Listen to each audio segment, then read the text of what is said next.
सरकोपीनिया। उम्र बढ़ने के नतीजे में ढांचे के पट्टों का कम होते जाना ताकत का जवाल है। ये एक खौफनाक सूरत-ए-हाल है। आइए सरकोपीनिया पर गौर करें। नंबर 1, ज्यादा से ज्यादा खड़े रहने के काबिल होने की आदत पैदा करनी चाहिए। कम से कम बैठें, बैठ सकते हैं तो कम से कम लेटें। नंबर 2, अगर कोई अदैर उम्र अस्पताल में दाखिल हो तो उसे मजीद आराम करने को न कहें। लेटकर आराम करने और बिस्तर से न उठने का मशवरा न दें। 1 हफ्ते तक लेटने से पट्टों की तादाद का कम अज कम 5% कम हो जाता है। बूढ़ा आदमी अपने पट्टे दोबारा बना नहीं सकता, बस एक दफा गए तो गए। आम तौर पर बहुत से बुजुर्ग जो मददगारों की खिदमत हासिल करते हैं अपने अजलात तेजी से को देते हैं। सरकोपीनिया ऑस्टियोपोरोसिस से ज्यादा खौफनाक है। ऑस्टियोपोरोसिस में आपको सिर्फ मुहतात रहने की जरूरत है कि गिर न जाएं, जब कि सरकोपीनिया न सिर्फ जिंदगी के मयार को मुतासिर करता है बल्कि पट्टों की नाकाफी मिकदार की वजह से हाई ब्लड शुगर का सबब भी बनता है। नंबर 4, मसल एट्रोफी में सबसे तेजी से नुकसान टांगों के पट्टों को होता है, क्योंकि जब कोई शख्स बैठता है या लेटता है तो टांगें हरकत नहीं करती और टांगों के पट्टों की ताकत मुतासिर होती है। ये बहुत अहम है। आपको सरकोपीनिया से मुहतात रहना होगा। सीढ़ियां चढ़ना और उतरना, हल्की दौड़, साइकिल चलाना, ये सब बेहतरीन वर्जिशें हैं और ये पट्टों को बड़े पैमाने को बढ़ा सकती हैं।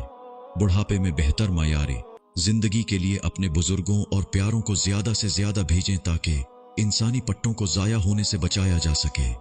बुढ़ापा पांव से शुरू होता है। अपने पांव को मुतहर्रिक और मजबूत रखें।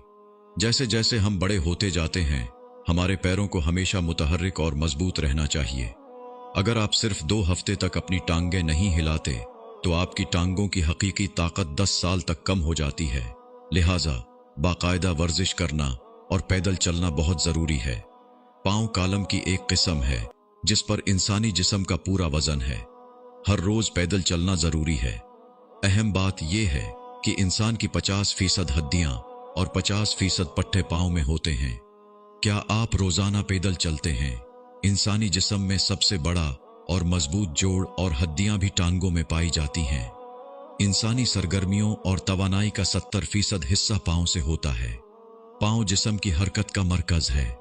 दोनों टांगों में इंसानी जिस्म के 50% आसाब और 50% खून की नालियां हैं और 50% खून उनमें रवां है। बुढ़ापे का आगाज पांव से ऊपर की तरफ होता है। टांगों की मुमकिना वर्जिश 70 साल की उम्र के बाद भी करते रहें।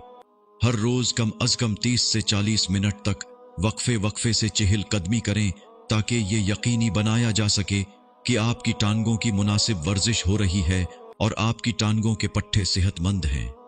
इस अहम वीडियो को अपने बुजुर्गों, दोस्तों और 40 साल से ऊपर के अहबाब को जरूर भेजें, क्योंकि हम सब रोज बरोज बूढ़े हो रहे हैं। या अल्लाह हम सबको बुढ़ापे में बीमारियों से बचाए। आमीन।